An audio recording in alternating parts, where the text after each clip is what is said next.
যে আল্লাহ পাক আমাদের সৃষ্টি করেছেন এবং আমাদেরকে কোরআন কারীম দিয়ে হিদায়াত দান করেছেন। দরুদ ও সালাম নাযিল হোক নবী মুহাম্মদ রাসূলুল্লাহ সাল্লাল্লাহু আলাইহি ওয়াসাল্লামের প্রতি, যার প্রতি এই কোরআন কারীম নাযিল হয়েছে। আজকে তাফসীর হবে সূরা ইয়াসিনের ইনশাআল্লাহ তাআলা। সূরা ইয়াসিন, এই সূরা ইয়াসিনের তাফসীর শুরু করার আগে সূরা ইয়াসিন সম্পর্কে কিছু বিশেষ ফজিলত আছে কি না, আর এই মর্মে যেই হাদিসগুলি রয়েছে সেগুলির অবস্থা কি, এটা জানা জরুরি। কারণ সূরা ইয়াসিনের প্রতি আমাদের দেশে বেশ কিছু আমল রয়েছে কিছু জাল জয়ীফ হাদিসের ভিত্তিতে। বরং সূরা ইয়াসিন আমাদের দেশের এক শ্রেণীর মানুষের বিশেষ ওজিফা। বোঝেন তো ওজিফা, তাই না? ওজিফার যে চটি কিতাবগুলি রয়েছে বানানো, মানুষের মন গড়া, তাতে অনেক বিদাতি দোয়া মন গড়া বানানোর সাথে কিছু জালজয়ীফ হাদিসের ভিত্তিতে 2-4-5টা সূরাও রয়েছে, যেমন সূরা ওয়াকিয়া, সূরা রহমান, সূরা ইয়াসিন ইত্যাদি। এগুলি রয়েছে যেগুলিকে আমাদের দেশের মানুষরা ওজিফা বলে থাকে। ওজিফা মানে সকাল বিকাল পড়বে, আর ওর মাধ্যমে বালা মুসিবত দূর হবে, আর মনের কামনা বাসনা পূরণ হবে। তার মধ্যে বেশ কিছু বিদাতি কাল্পনিক দুরুদ রয়েছে মন গড়া, যাতে অতিরঞ্জন বাড়াবাড়ি রয়েছে, আরও কিছু জিনিস রয়েছে। তো তার একটি হচ্ছে সূরা ইয়াসিন। সূরা ইয়াসিন সম্পর্কে আমাদের জাল জয়ীফের যে সিলসিলা চলছে, মঙ্গলবার এশা পরে, তাতে আলোচনা করা হয়েছে কয়েক মাস আগে। অধিকাংশ ভাইরা জুমার দিনে যারা আসেন তারা ওই অনুষ্ঠানে আসতে পারেন না, সেই জন্য আবার ওই হাদিসগুলি সংক্ষেপে শুনিয়ে দিচ্ছি যে হাদিসগুলি সূরা ইয়াসিন সম্পর্কে বলা হয়। সূরা ইয়াসিন সম্পর্কে একটি কথা আমাদের দেশে মশহুর যে মৃত ব্যক্তি অথবা মুমূর্ষ ব্যক্তি, যে এখন মরমর অবস্থা, শেষ অবস্থা, তার সামনে সূরা ইয়াসিন পাঠ করা, এই আমলটি আমাদের দেশে রয়েছে, আছে না? এই মর্মে একটি হাদিস শুনেন, মাকিল বিন ইয়াসার রাদিয়াল্লাহু তাআলা আনহু থেকে বর্ণিত। তিনি বলছেন যে নবী সাল্লাল্লাহু আলাইহি সাল্লাম বলেছেন, ইকরাউ ইয়াসিন আলা মাউতাকুম, বা ইকরাউ আলা মাউতাকুম ইয়াসিন, দুইভাবেই হয়তো হাদিস রয়েছে। মুসনাদ আহমদ, আবু দাউদ, ইবনে মাজাহ, মুস্তাদরাক হাকিমে, ইবনে হিব্বানে এই হাদিসটি রয়েছে যে তোমরা তোমাদের মৃত ব্যক্তি, মাউতাকুম মানে মৃত ব্যক্তি, আর আরেকটি অর্থ হচ্ছে মাউতাকুম মানে যারা এখন মৃত্যু মুখে পতিত হতে যাচ্ছে, মুমূর্ষ ব্যক্তি, যারা এখনো মরেনি কিন্তু মরতে যাচ্ছে, তাকেও মাউতা বলা হয়। মাইয়েতের জামা বা বহুবচন হচ্ছে মাউতা। তোমাদের মুমূর্ষ ব্যক্তিদের উপর সূরা ইয়াসিন পাঠ করো। এই হাদিসটি সম্পর্কে মুহাদ্দিসিন কেরামরা তার সনদ গবেষণা করে বলেছেন যে হাদিসটি জয়ীফ। তার মধ্যে সর্বশেষ মুহাদ্দিস এই জামানার আল্লামা নাসির আলবানী রহমতুল্লাহ আলাইহি, তার কয়েকটি কিতাবে, তার মধ্যে একটি হচ্ছে জয়ীফ জাল হাদিস সিরিজ, যেটা বাংলা অনুবাদ ঢাকা থেকে হচ্ছে, বর্তমানে কয়েক খণ্ড হয়েছে, তাতেও তিনি উল্লেখ করেছেন। আর তার জাইফুল জামে, আল জামে সগীর, যে ইমাম সুয়ুতির, ওতে সহি ও হাদিস রয়েছে, জাল জয়ীফও রয়েছে। তো ওর মধ্যে সহি এবং জয়ীফকে তিনি পৃথক পৃথক খণ্ডে করেছেন। তাতেও হাদিস নম্বর 1072-এ তিনি উল্লেখ করেছেন। আর জাল জয়ীফ সিরিজের 5861 নম্বর হাদিস। তাহলে জাল সিলসিলা জয়ীফা বা মজুয়া, সেটা যদি কেউ পড়তে পারে আরবিতে অথবা বাংলায় অনুবাদ হয়ে থাকে, উর্দুতে সম্ভবত হচ্ছে 5861 নম্বর হাদিস। তাতে আছে যে এই হাদিসটি জয়ীফ মানে নির্ভরযোগ্য নয়, হাদিসের ওপর আমল করা যাবে না, নবী সাল্লাল্লাহু আলাইহি ওয়াসাল্লাম থেকে বিশুদ্ধ সূত্রে প্রমাণিত নয়। যেমন দুনিয়ার কোনো সংবাদের ক্ষেত্রে কোনো পত্র পত্রিকায় যদি ছাপে, তো চোখ বন্ধ করে বিশ্বাস করবেন না যদি সেটা বিশ্বস্ত সূত্রে প্রমাণিত না হয়। এমনি তো অনেক কথাই সমাজে উড়ে, কোনো ব্যক্তি সম্পর্কে, কোনো সরকার সম্পর্কে, কোনো দল সম্পর্কে, কোনো দেশ সম্পর্কে, কিন্তু কথা অনেক সময় সত্য নয়, যতক্ষণ পর্যন্ত বিশ্বস্ত সূত্রে তা প্রমাণিত না হয়। মানুষের ক্ষেত্রে, এমনি মানুষের ক্ষেত্রে যদি বিশ্বস্ত সূত্রে কোনো কথা প্রমাণ না হলে আপনার কাছে সেটা সাব্যস্ত নয়, তাহলে মুহাম্মদ রাসূলুল্লাহ সাল্লাল্লাহু আলাইহি ওয়াসাল্লাম সম্পর্কে কোনো কথা যদি কেউ পেশ করে আর তা বিশ্বস্ত সূত্রে প্রমাণিত না হয়, তাহলে সেটা যদি মেনে নেন তো যেটা শরীয়ত নয়, দিন নয়, সেটা দিনে পরিণত হবে। কত বড় অপরাধ করলেন! আমার কথা বিশ্বসূত্রে প্রমাণিত হলো না, আপনি বলে দিলেন হয়তো, অথচ নয়। তাহলে একটা ব্যক্তির উপরে জুলুম করলেন, আপনি ব্যক্তি সম্পর্কে ভুল তথ্য দিলেন। এইরকম অন্যদের ক্ষেত্রে কিন্তু রাসূলুল্লাহ সাল্লাল্লাহু আলাইহি সাল্লাম সম্পর্কে যদি এমন কোন কথা বলেন যে নবী সাল্লাল্লাহু আলাইহি সাল্লাম বলেছেন তোমাদের মুমূর্ষু ব্যক্তিদের সামনে তোমরা সূরা ইয়াসিন পড়ো, অথচ এটা নবী সাল্লাল্লাহু আলাইহি সাল্লাম থেকে প্রমাণিত নয়, তাহলে যেটা শরীয়ত ছিল না, ইসলামের হুকুম বিধান ছিল না, সেটাকে ইসলামের মধ্যে ঢুকিয়ে দিলেন। আর যেটা আল্লাহ প্রদত্ত বিধান না, আল্লাহ প্রদত্ত বিধানে কোনো কিছু ঢুকিয়ে দেওয়া হচ্ছে বড়ই কাবিরা গুনাহ, শরীয়ত রচনা করা যেটা আল্লাহ পাকের হক, এটা এক ধরনের শিরক বা কুফরি। এইভাবে বিগত ধর্মগুলি, ইহুদি খ্রিস্টানদের ধর্ম, তাওরাত ইনজিল বিকৃত হয়েছে। যেটা ধর্ম না সেটা ধর্ম বানিয়েছে, আর যেটা ধর্ম তাওরাত ইনজিলে অরিজিনাল ছিল সেটাকে কাটছাট করে বের করেছে। এইভাবে তাদের ধর্ম একেবারে বিকৃত হয়ে গেছে। এই হাদিস জয়ীফ কেন?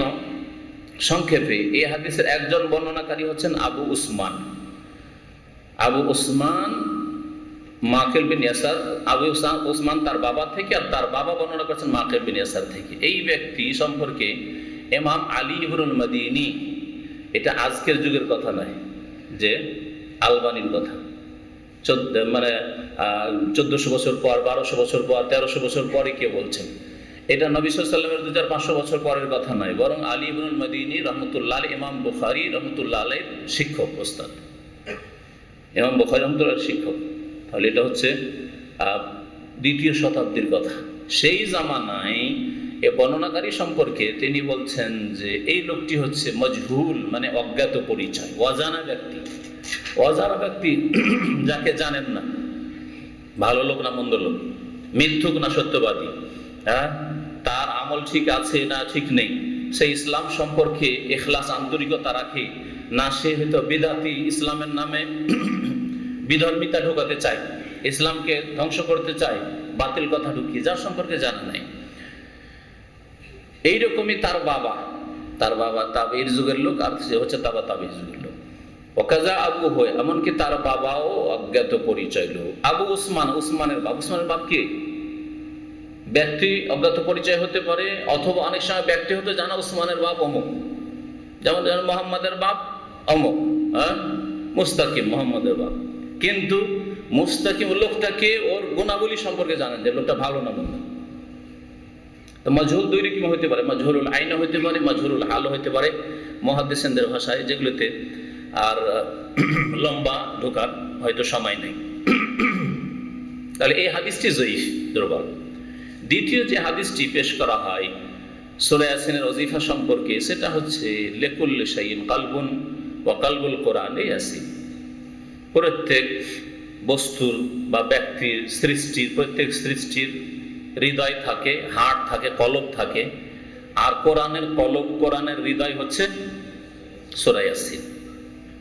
এই হাদিসটিও শুধু জয়ীফ নয়, বরং এই হাদিস হচ্ছে মওযু। আল্লামা নাসির আলবানী রাহমাতুল্লাহ আলাইহি আগের যুগের আইম্মায়ে কেরামদের কথাগুলি উল্লেখ করার পরে কেন মওযু, তারপরে তিনি বলছেন যে এই হাদিসটি মওযু। এই না যে নিজে থেকে 1300-1400 বছর পর নিজের পক্ষ থেকে বলছেন, বরং আগের আইম্মায়ে কেরামদের কথাগুলি, উক্তিগুলি এই হাদিস এবং এই হাদিসের বর্ণনাকারী সম্পর্কে আলোচনা করার পরে বলছেন এই হাদিসটি হচ্ছে মওযু। মওযু মানে ওয়াজা ইয়াজা, মানে বানানো। কোন জিনিস যখন বানানো হয় তোকে ওয়াজা ইয়াজাও বলা হয়। মওযু মানে যেটি গড়া, তৈরি করা। তাহলে কোন এক বর্ণনাকারী নবী সাল্লাল্লাহু আলাইহি ওয়াসাল্লামের পরে সাহাবায়ে কেরামরা এর থেকে মুক্ত, এমনকি অধিকাংশ তাবেঈন মুক্ত। তাবেঈনদের জামানায় তেমন শিরক বিদআত শুরু হয়নি, অল্প স্বল্প বিদআত, খারেজিদের বিদআত আর শিয়াদের বিদআত, 2 বিদআতের সূত্রপাত হয়েছিল। কিন্তু পরবর্তীকালে বহু মিথ্যাবাদী মুসলিম উম্মায় ঢুকে পড়ে। তার মধ্যে ইবনে সাবা ইহুদি, ইহুদি আব্দুল্লাহ বিন সাবা নিজের নাম আব্দুল্লাহ রাখলো, কলেমা পড়লো, আর ইসলাম সম্পর্কে, আলে বাইত সম্পর্কে কুফরি শিরকি কথা বলতে লাগলো। আলী খোদা, এই যে আলী খোদা, ইয়া আলী, কাঠলকড়ি উঠাবার সময়, ভারী বোঝা উঠাবার সময়, এটাও ইবনে সাবা ইহুদির শিক্ষা। এটা মুহাম্মদ রাসূলুল্লাহ সাল্লাল্লাহু শিক্ষা নয়, এটা আবু বকর, ওমর, ওসমান, এমনকি আলী রাদিয়াল্লাহু তাআলার শিক্ষা নয়। কারণ আলী রাদিয়াল্লাহু তাআলা যখন দেখলেন যে এইরকম লোক আমার জীবদ্দশায় ইয়া আলী বা আলী খোদা বলতে শুরু করেছে, আলী হচ্ছে এলা, তখন তাদেরকে একটা গর্ত খনন করিয়ে তাতে ফেলে জ্বালিয়েছিলেন আগুন দিয়ে। তার শুধু এই মশলাটি জানা ছিল না যে আগুন দিয়ে শাস্তি দিতে হয় না, এই জন্য জ্বালিয়েছিলেন, না হলে হয়তো হত্যা করতেন। পরে জানতে পেরেছিলেন তিনি এই বিষয়টি অন্য সাহাবীর কাছে যে নবী সাল্লাল্লাহু আলাইহি সাল্লাম আগুন দিয়ে কোনো সৃষ্টিকে জ্বালাতে নিষেধ করেছেন। তাহলে কত তার ক্রোধ হয়েছিল এই অভিশপ্তদের ওপর, মুশরিকদের ওপর, যারা আলীকে রাদিয়াল্লাহু তাআলা আনহুকে খোদা বা ইলাহ বা মাবুদ, তার মধ্যে খোদাই ক্ষমতা, ইলাহি ক্ষমতা আছে, এই কুফরি বিশ্বাস ইহুদিদের পক্ষ থেকে এসেছিল, আর এই মুনাফিকরা গ্রহণ করেছিল, তাদেরকে আগুনে ফেলে জ্বালিয়েছিল। তো এই হাদিসটি জাল হাদিস, যে হাদিসটিতে রয়েছে লিকুল্লি শাইইন কালবান আও কালবুন ওয়া কালবুল কোরআন ইয়াসিন, আর যে ব্যক্তি সূরা ইয়াসিন পড়বে কাতাবাল্লাহু লাহু বিকিরাতিহা কিরাতাল কোরআন 10 মারাত, আর অতিরিক্ত আছে। যদি কেউ সূরা ইয়াসিন পড়ে তাহলে সূরা ইয়াসিন পড়লে কোরআন 10 খতমের সমান নেকি পাবে। কত? কাতাবাল্লাহু লাহু বিকিরাতিহা কিরাতাল কোরআনে 10 মারাত, 10 খতমের সমান নেকি পাবে। হ্যাঁ, সূরা ইয়াসিন পড়লে। তাহলে খতম আর করবে কেন? আর এই বিদাতি মোল্লারা যারা বাড়ি বাড়ি মৃতের নামে খতম আর বক্সে বেড়ায়, আর তাদের ব্যবসাতে ছোট কালে, আমি যখন 8 বছর 10 বছর আমার ছেলে আব্দুল্লাহ ইজের বয়সের, তখন ওই মৌলভী সাহেবদের সাথে গ্রামের মোল্লাদের সাথে 2-4টা কোরআন খানিতে গেছি, বিশেষ করে রমজান মাসে। তো আমরা শুধু খাওয়া দাওয়া পেতাম, আর সেই যুগে 10 টাকা দিলে আমাদের খুশির শেষ থাকতো না। আজকে থেকে 40 বছর আগে 10 টাকা পাওয়া মানে যেমন তেমন কথা নেই, অনেক টাকা দাম। 5 টাকা মাঝে মাঝে পেতাম, খুব ম্যাক্সিমাম 10 টাকা। আর যে বড় হুজুর ছিল আমাদের ওখানে, তার কিছুই ছিল না, সে এখন 50-60 বিঘা জমির মালিক। এই করে বাকি টাকা সবগুলি আল্লাহর রাস্তায় যেগুলি দান করে ওই মৃত পরিবারের লোকেরা, সবগুলি তার পকেটে যায়। তো এই যে ব্যবসা, এই ব্যবসাতে কি করে, বিকালবেলা এসে ওই হুজুর আসর পর, সকাল থেকে আমরা পড়ছি কোরআন তেলাওয়াত চলছে, দুপুরে একবার খাওয়া দাওয়া হলো, হয়তো নাস্তা পানি হইলো, বিকেলে আচ্ছা আসর পরে সে আসলো, খাওয়া দাওয়া করলো, আর তারপরে ওই মাওলানা সাহেব জিজ্ঞেস করলো কতটা তোমার হইলো, কতটা তোমার হইলো, আপনার কতটা হইলো, সবকে জিজ্ঞাসা করে দেখলো সবারই 2 পারা 3 পারা 4 পারা করে বাকি। তখন বলে আচ্ছা এক কাজ করো, এই 3 কুল পড়ে নাও, সূরা ইয়াসিন পড়ে নাও। এগুলি হলো তদবির, এগুলি ওই জাল মিথ্যা কথার উপর নির্ভরশীল। তারপরে মাইয়েতের নিজের আমল থাক না থাক, কোরআন পড়ে জান্নাতে ঠেলে দেওয়া, এগুলি মানুষের মন গড়া কথা। নিজের ঈমান এবং আমল দিয়ে জান্নাতের রাস্তাকে সুগম করতে হবে। তো যাই হোক, বলছিলাম যে এই কোরআনের কলব, আর কোরআনের কলব হচ্ছে সূরা ইয়াসিন, আর সূরা ইয়াসিন পড়লে 10 খতমের নেকি পাওয়া যায়। এই হাদিস হচ্ছে জাল হাদিস। এই হাদিস তিরমিজিতেও আছে, দারমিতেও আছে। এই হাদিস কেন জাল? সংক্ষেপে শুনুন, কথা অনেক আছে, কারণ তাফসীরের দিকে যেতে হবে। এই হাদিসের সনদে একজন বর্ণনাকারী রয়েছে, তার নাম হচ্ছে মুকাতিল বিন সুলাইমান। ইমাম যাহাবী রাহমাতুল্লাহ আলাইহি বলছেন যে কুলতু, আমি বলছি, আয-যাহির আন্নাহু মুকাতিল বিন সুলাইমান। তাহলে এটা কোনো নতুন কথা না। ইমাম যাহাবী, ইমাম হাফেজ বিন হাজার রাহমাতুল্লাহ বুলুগুল মারামের যে লেখক বা সংকলক, তার ওস্তাদ, তার আগের যুগের 7ম-8ম শতাব্দীর। তো ওই যুগের ইমাম যাহাবী তার আগের আইম্মা কেরামদের বক্তব্য নকল করার পরে বলছেন যে এই হাদিসের সনদে যে মুকাতিল রয়েছে সে ইবনে সুলাইমান, সুলাইমানের সন্তান মুকাতিল। আর এই মুকাতিল বিন সুলাইমান সম্পর্কে ইমাম আবু হাতিম, যে ইমাম বুখারীর জামানার, তার আগের জামানার লোক, আব্দুর রহমান বিন হাতিম, তার বাবাও বড় মুহাদ্দিস, আর তিনি আব্দুর রহমান, তিনিও ইবনে আবি হাতিম, বলছেন যে এই লোকটি কি ছিল? কাযাবুন, মিথ্যুক ছিল, জাল হাদিস গড়ত। মুহাদ্দিসরা যাকে মিথ্যুক বলেছেন, তার মানে সেই ব্যক্তি জাল হাদিস গড়েছে, এই জন্য তার হাদিস হচ্ছে মওযু। আর হাদিসকে যদি মুনকার বাতিল বলে থাকেন, একটু হালকা করেছেন, জাল মওযু বলেননি, বরং বলেছেন যে বাতিলুন বা মুনকারুন, আপত্তিকর বা বাতিল। একটু সামান্য শব্দের পার্থক্য করেছেন, এই জন্য যে ওই ব্যক্তি হয়তো হাদিসের উসুলে মিথ্যা কথা বলেনি, কিন্তু দুনিয়ার আদান প্রদানে, ব্যবসা বাণিজ্যে, মানুষের সাথে চলাফেরাতে মিথ্যা কথা বলতো। যখন দুনিয়ার চলাফেরাতে মিথ্যা বলতে পেরেছে, তাহলে তার ক্ষেত্রে আশঙ্কা আছে যে রসুলের হাদিসেও মিথ্যা বলতে পারে, এই জন্য তার হাদিস তারা গ্রহণ করেননি। এইভাবে সতর্কতা অবলম্বন করেছেন হাদিসের হেফাজতে আইম্মা মুহাদ্দিসিন। সুতরাং বুঝতে পারলেন যে সূরা ইয়াসিনের ফজিলতে এমন কোনো সহিহ হাদিস নেই। এই জন্য তাফসীর ইবনে কাসিরে ওই হাদিসগুলিকে কোনোটাকে সাব্যস্ত রাখেননি, হয় জাল আর নয় যঈফ। যেমন জানলেন এই 2-3 রকম যে হাদিসের বিষয়গুলি উল্লেখ করলাম সূরা ইয়াসিন সম্পর্কে। তাহলে ইয়াসিন সূরা ওই রকমই যেমন অন্যান্য সূরা কোরআনে কারীমের। ইয়াসিন সূরা ওই রকমই যেমন অন্যান্য কোরআনে কারীমের সূরা। সূরা বাকারা যেমন, সূরা আলে ইমরান যেমন, সূরা নিসা যেমন, সূরা তালাক যেমন, সূরা হাসর যেমন, তেমনি সূরা একটা ইয়াসিন। বিশেষ সূরা ইয়াসিনের ফজিলত এই মর্মে কোনো একটি হাদিসে সহিহ নেই। আল্লাহ পাক রব্বুল আলামিন এই সূরা শুরু করেছেন ইয়াসিন, এই দুটো অক্ষর দিয়ে, ইয়া এবং সিন দিয়ে, ইয়াসিন। এই ইয়াসিনের কোনো মানে আছে না নেই, এই মর্মে তাফসীরকারদের ইখতিলাফ মানে দ্বিমত আছে। একদল বলছে যে ইয়াসিন, ইয়াসিন থেকে বিশেষ কিছু উদ্দেশ্য করা হয়েছে। ঠিক আছে, উদ্দেশ্য করা হয়েছে, কি করা হয়েছে? তারা বলছে যে হ্যাঁ, কি উদ্দেশ্য করা হয়েছে আমরা বলতে পারি, এটা কোরআনের নাম একদল বলছে, অথবা এটা হচ্ছে এই সূরার নাম ইয়াসিন, মানে এই সূরা হচ্ছে হাযিহি ইয়াসিন, মানে এই সূরা হচ্ছে ইয়াসিন, এটা এই সূরার নাম।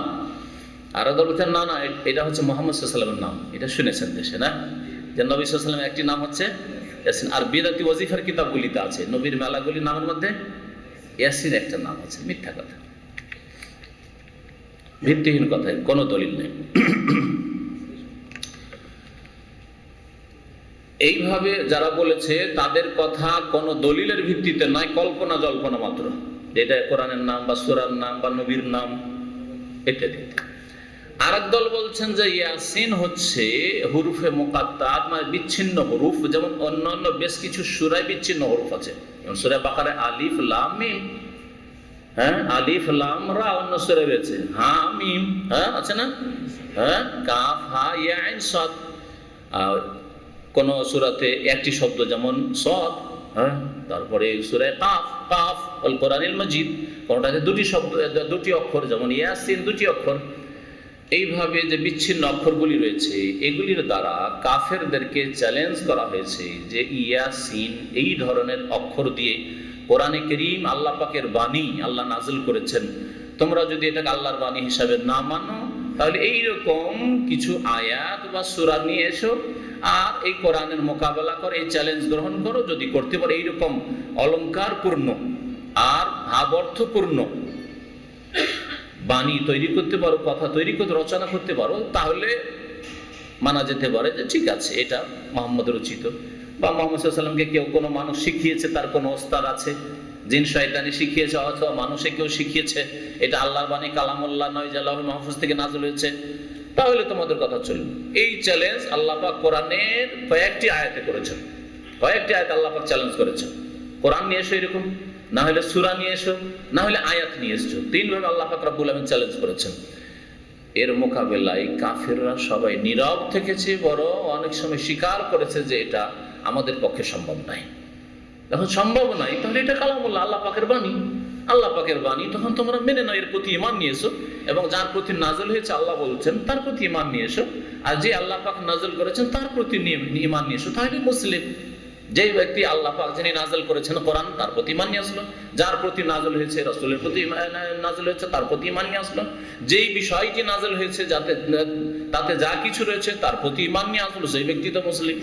আল্লাহর প্রতি ঈমান নিয়ে আসলো, রাসূলের প্রতি ঈমান নিয়ে আসলো, কোরআন কারীমের প্রতি ঈমান নিয়ে আসলো, এবং তার বাস্তবায়ন করলো। যখন ঈমান নিয়ে আসলো মানে বিশ্বাস করলো, তার মানে তার মোতাবেক আমল করবে। ইয়াসিন ওয়াল কোরআনিল হাকীম, আল্লাহ পাক কসম করেছেন, শপথ, আমি প্রজ্ঞাপূর্ণ হিকমত ভরা কোরআনের শপথ করি। ওয়াল কোরআনিল হাকীম, ওয়াও এটা হারফে জার, কসম শপথের জন্য, এই জন্য ওয়াল কোরআনে জের হয়েছে। ওয়াও যদি আতেফা হইতো এবং এর অর্থ হইতো, তাহলে ওয়াল কোরআনও হইতো, নো জম্মা হইতো, হ্যাঁ। ওয়াল কোরআনিল হাকীম, আমি আল্লাহ হিকমতপূর্ণ কোরআনের শপথ করছি। আল্লাহ পাক কোরআনের শপথ করেছেন, তাই কোরআনে কারীমের আল্লাহ কসম করেছেন। আল্লাহ পাক রব্বুল আলামিনের বাণী কোরআনে কারীম, এই কোরআনে কারীম আল্লাহ পাক শপথ করেছেন। শপথ করে কোন বিষয়টি আল্লাহ উল্লেখ করতে চাইছেন? নবীর রিসালাতের কথা, মুহাম্মদ সাল্লাল্লাহু আলাইহি ওয়াসাল্লামের রাসূল হওয়ার কথা। ইন্নাকা লামিনাল মুরসালিন, এটা হচ্ছে মাকসাম আলাইহি, যার জন্য কসম করা হয়েছে বা যার ওপর কসম করা হয়েছে, যে নিশ্চয়ই হে নবী মুহাম্মদ সাল্লাল্লাহু আলাইহি ওয়াসাল্লাম, তুমি রাসূল গণের অন্তর্ভুক্ত। লামিনাল মুরসালিন, মুরসাল এক বচন, আর মুরসালিন বা মুরসালুন বহু বচন। আমাদের দেশের মানুষরা মুরসালিন একজনের না, মুরসালিন মানে অনেক প্রেরিত, অনেক দূত, হ্যাঁ অনেক প্রেরিত। ইন্নাকা লামিনাল মুরসালিন, নিশ্চয়ই হে নবী তুমি রাসূল গণের অন্তর্ভুক্ত, রাসূল গণের একজন। তুমি অনেক নবী রাসূল পাঠিয়েছি, তার একজন তুমি মুহাম্মদ সাল্লাল্লাহু আলাইহি সাল্লাম। এতে কোনো সন্দেহ নেই, এর উপর আমি আল্লাহ কসম করে বলছি। আর আল্লাহর কসম করার উদ্দেশ্য হচ্ছে নবীর রিসালাতকে বলিষ্ঠভাবে পাকাট্যভাবে ঘোষণা করা। এটা হচ্ছে নবী করিম সাল্লাল্লাহু আলাইহি সাল্লামের বৈশিষ্ট্য, যে আল্লাহ পাক তার নবুয়ত রিসালাতের ঘোষণার জন্য কোরআনে কারীমে কসম করে বলছেন, যে আমি কসম করে বলছি। আল্লাহ বলছেন কোরআনের কসম করে যে তুমি মুহাম্মদ একজন রাসূল। কোন নবী সম্পর্কে আল্লাহ পাক রব্বুল আলামিন এরকম কসম করে বলেন যে আমি কসম করে বলছি নূহ তুমি নবী, আমি কসম করে বলছি মূসা তুমি রাসূল, আমি কসম করে বলছি ইব্রাহিম তুমি রাসূল। আল্লাহ পাক বলেন। তাহলে যখন অন্য কোনো নবী রাসূল সম্পর্কে আল্লাহ বলেননি, এমন একটি বিষয় যেটা আমাদের শেষ নবী সম্পর্কে বলেছেন, আমাদের সকলে আমাদের নবী, কিন্তু বিশেষ করে জীবনের প্রত্যেকটি ক্ষেত্রে প্রত্যেকটি বিধান মানতে হবে বিস্তারিতভাবে মুহাম্মদ রাসূলুল্লাহ সাল্লাল্লাহু আলাইহি সাল্লামের, এবং তিনি সারা বিশ্বের সমস্ত মানুষ জিনের জন্য প্রেরিত হয়েছেন রাসূল করে। প্রত্যেক মানুষ এবং জিনের জন্য ফরজ মুহাম্মদ সাল্লাল্লাহু আলাইহি সাল্লামের প্রতি ঈমান নিয়ে আসা। এটা নবীর বৈশিষ্ট্য হলো না? হলো না? বৈশিষ্ট্য কাকে বলে? বৈশিষ্ট্য ওই গুণগুলি বলে যেগুলি আপনার মধ্যে আছে, আমার মধ্যে নেই, অন্য কারোর মধ্যে নেই, ওগুলি আপনার বিশেষ বৈশিষ্ট্য। অনেক সময় আমভাবে বলা হয় বৈশিষ্ট্য তো আমার মধ্যে আপনার মধ্যে আছে, কিন্তু ভালো গুণ সেজন্য বলে এগুলি আপনার বৈশিষ্ট্য। কিন্তু না, আসল বৈশিষ্ট্য হচ্ছে যে অন্য কারোর মধ্যে তেমন পাওয়া যায় না, শুধু আপনার মধ্যে পাওয়া যাচ্ছে। এইরকম যদি হয় এটা হচ্ছে আপনার বিশেষ বৈশিষ্ট্য। রাসূলুল্লাহ সাল্লাল্লাহু আলাইহি ওয়াসাল্লাম বৈশিষ্ট্য যে আল্লাহ পাক তার নবুয়ত রিসালাতের ঘোষণা করেছেন কসম করে। এইভাবে আল্লাহ পাক শেষ নবীকে সবচেয়ে বেশি সম্মানিত করেছেন সাল্লাল্লাহু আলাইহি ওয়াসাল্লাম। আলা সিরাতি মুস্তাকিম, আর রাসূল হওয়ার সাথে সাথে হে নবী তুমি সহজ সরল পথের উপর প্রতিষ্ঠিত। আল্লাহ পাকের এটাও সার্টিফিকেট। কারণ অনেক সময় হতে পারে যে রাসূল কিন্তু নিশ্চয়তা নেই, কখনো ভুল হয়ে যেতে পারে। না, তোমার ভুল হলে তোমার ভুলের উপর রাখবো না, তোমার ভুল হবে না। আর যদি কখনো এইরকম কিছু ভ্রম হয় তাহলে তার উপর তোমাকে কখনো রাখবো না। এই যে নবী করিম সাল্লাল্লাহু আলাইহি সাল্লামের সামান্য কিছু হলেও আল্লাহ পাক তাতে সতর্ক সাবধান করে দিয়েছে, তাই না? সূরা আবাসার শানে নজুল পড়লে সেটা স্পষ্ট হবে। এইরকম বহু ক্ষেত্রে হতে পারে। সূরা আবাসা কেন আল্লাহ নাযিল করলেন বলেন দেখি, কে জানেন? এক অন্ধ ব্যক্তি সাহাবী আব্দুল্লাহ বিন উম্মে মাকতুম বড় আগ্রহের সাথে, অন্ধ মানুষ মুসলিম হয়েছে, বড় আগ্রহের সাথে নবী করিম সাল্লাল্লাহু আলাইহি সাল্লামকে দ্বীনের সম্পর্কে মাসলা জিজ্ঞেস করতে এসেছেন, দ্বীন সম্পর্কে জানতে এসেছেন। আর আশেপাশে বড় বড় নেতারা, আবু জাহাল, আবু লাহাব, এই ধরনের বড় নেতারা বসে আছে। নবী করিম সাল্লাল্লাহু আলাইহি সাল্লাম ভাবলেন, আর ভাবাটা স্বাভাবিক, এরকম ভাবা কেন, আমরা স্বাভাবিক ভেবে থাকি। আপ ডাউন কেন করছেন? ভাবলেন যে ইবনে উম্মে মাকতুম তো আছেই, উল্টো পাল্টো করতে গেল, কি সমস্যা হচ্ছে? ভাবলেন যে ইবনে উম্মে মাকতুম তো মুসলমান হয়ে গেছে, এ তো আছেই, আমার এর মাসলা, এর সমাধান পরেও দিতে পারবো, কিন্তু এই নেতাগুলিকে সবসময় পাওয়া যাবে না। আর এই নেতাগুলি হেদায়েত হলে এই নেতার মাধ্যমে কত যে তাদের অনুগত লোকেরা, ভক্তরা আছে, হেদায়েত হবে হয়তো। সুতরাং এগুলোকে এগিয়ে নেওয়া যাক, এগুলোর দিকে একটু মনোযোগ দিই। তাদের দিকে মনোযোগ দিলেন ওই কাফের গুলি, যেগুলি ইমান, আল্লাহর এলেমে ইমান নিয়ে আসবে, কিন্তু নবীর এলেমে নেই। আল্লাহ জানেন যে এই আবু লাহাব, আবু জাহাল, উতবা, শাইবা, রাবিয়া ইমান নিয়ে আসবে না, কিন্তু নবী জানেন না। নবী এই আশায় আছেন যে হতে পারে এই নেতাগুলি মুসলিম হতে পারে, এই নেতাগুলি মুসলিম হয়ে গেলে অনেক কাজ হবে এদের দ্বারা, যেমন আমরা ভেবে থাকি। কিন্তু আল্লাহ জানেন হিদায়াত হবে না। আর আল্লাহ জানা যে ইবনে উম্মে মাকতুমকে দিয়ে কাজ হবে। রাসূলুল্লাহ সাল্লাল্লাহু আলাইহি সাল্লাম কোন জিহাদে যাচ্ছেন, ইবনে উম্মে মাকতুমকে মসজিদে নববীর ইমাম, নায়েব বানিয়ে যাচ্ছেন, রাসূলের নায়েব, মসজিদের ইমামতিদের নায়েব। আল্লাহ পাক এটা পছন্দ করলেন না।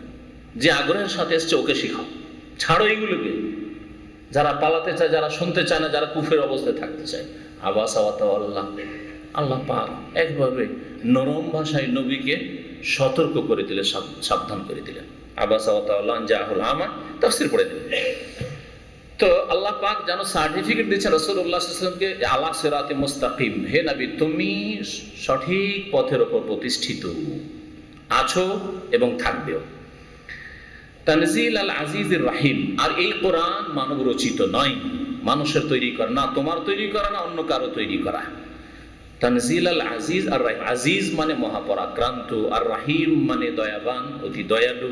অতি দয়ালু পরাক্রান্ত সত্তার মানে আল্লাহ পাকের নাজেলকৃত। তানজিল মানে মুনাজ্জাল, মাসদার বেমানা ইসমে মাফুল একে বলা হয়। মাসদারের অর্থ তানজিল মানে নাজিল করা, তাহলে নাজিল করা মানে নাজিলকৃত, এখানে নাজিলকৃত মাফুলের অর্থ।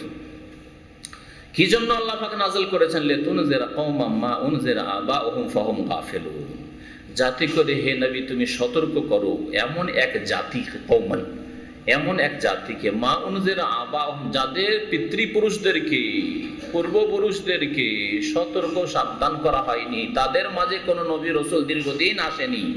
ফাহুম গাফিলুন, সুতরাং তারা উদাসীন হয়ে গেছে, গাফিল হয়ে গেছে। দীর্ঘদিন নবী রাসূলের সিলসিলা বিচ্ছিন্ন থাকায় তারা গাফিল হয়ে গেছে, উদাসীন হয়ে গেছে, ঘুমে, গাফিলতির ঘুমে ঘুমন্ত অবস্থায় রয়েছে। তাদেরকে জাগাবে, সতর্ক করবে, এই জন্য তোমাকে পাঠিয়েছি। এই আয়াতের কি তাফসীর বুঝলেন?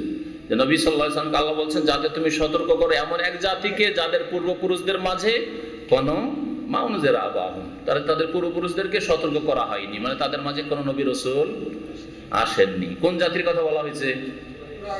কোরাইশদের কথা বলা হয়েছে, এবং কোরাইশদের আশেপাশে আরো বিভিন্ন গোত্র, আরবদের কথা বলা হয়েছে। কোরাইশ এবং কোরাইশদের আশেপাশে যে আরব গোত্রগুলি রয়েছে এই হিজাজে বা আরব উপদ্বীপে, তাদের সম্পর্কে বলা হয়েছে যে এদের পূর্বপুরুষদেরকে সতর্ক করা হয়নি দীর্ঘদিন ধরে। এই কথাটি এই জন্য বলছি, কোরআন তো সংক্ষেপে, যে তার অনেক পূর্বে ইব্রাহিম আলাইহিস সালাম দিয়ে প্রায় ৩,৫০০ বছর আনুমানিক, নবী সাল্লাল্লাহু আলাইহি সাল্লাম থেকে ৩ থেকে ৩,৫০০ বছর আগে ইব্রাহিম আলাইহিস সালাম দ্বারা, এবং তারপরে তার ছেলে ইসমাইল আলাইহিস সালাম মক্কায় বসবাস গ্রহণ করেছেন, তার দ্বারা এই জাতিকে সতর্ক করা হয়েছে। কিন্তু ইসমাইল আলাইহিস সালামের পরে এই ৩,৫০০ বছরের মাঝে কোন নবী রাসূল আসেনি, মাউনজের আবাহ। এই গ্যাপ হয়ে যাওয়ার কারণে যদিও আশেপাশে নবী রাসূল এসেছেন, প্যালেস্টাইনে এসেছেন, বাইতুল মুকাদ্দাসের আশেপাশে এসেছেন, শাম দেশে এসেছেন, মিশরে এসেছেন, মুসা আলাইহিস সালাম এসেছেন, ঈসা আলাইহিস সালাম এসেছেন, জাকারিয়া এসেছেন, ইয়াহইয়া আলাইহিস সালাম তারা এসেছেন, কিন্তু এদের পূর্বপুরুষদের মাঝে এই আরব উপদ্বীপে জাজিরায় কোনো সতর্ককারী আসেনি। সেই জন্য এরা আসল দিন থেকে, ইব্রাহিমী দিন থেকে, আল্লাহ প্রদত্ত দিন থেকে গাফিল হয়ে গেছে। ইব্রাহিম আলাইহিস সালামের ধর্মের নামে প্রতিমা, পুতুল পূজা, মূর্তি পূজা শুরু করেছে এরা, গাফিল। এটা হচ্ছে এর তাফসীর। আচ্ছা, এতে থেকে কারো সংশয় হতে পারে, তাহলে কি মুহাম্মদ সাল্লাল্লাহু আলাইহি সাল্লামকে শুধু ওই জাতির জন্য প্রেরণ করা হয়েছিল, অর্থাৎ কুরাইশ এবং আরবদের জন্য প্রেরণ করা হয়েছিল? এটা হচ্ছে সংশয় ইহুদি খ্রিস্টানদের। আজকাল আরব ইহুদি খ্রিস্টান যারা, তারা এগুলিকে তারা পেশ করে থাকে যে আমরা ইহুদি থেকে, আমরা খ্রিস্টান থেকেই আমরা আল্লাহর সন্তুষ্টি লাভ করব, এবং আমরা আমাদের ধর্মের উপর আমরা সঠিক পথে আছি। কারণ মুহাম্মদ সাল্লাল্লাহু আলাইহি ওয়াসাল্লাম সারা বিশ্বের মানুষের জন্য আসেননি। ঠিক আছে, মুহাম্মদ একদল তো তাদের মানেই না মুহাম্মদ সাল্লাল্লাহু আলাইহি ওয়াসাল্লামকে রাসূল, আমরা প্রত্যেক নবীকে নবী রাসূল মানি, তারা মানে না। আর আরেক দল মানলেও তারা বললেন যে মুহাম্মদ সাল্লাল্লাহু আলাইহি ওয়াসাল্লাম উম্মীদের হইলে যে বাসাখিল উম্মিনা রাসূল, প্রথম নবী সাল্লাল্লাহু আলাইহি ওয়াসাল্লামকে পাঠানো হয়েছে উম্মি যারা লেখাপড়া জানতো না তাদের মাঝে। তারা বলে না, উম্মীদের তিনি নবী।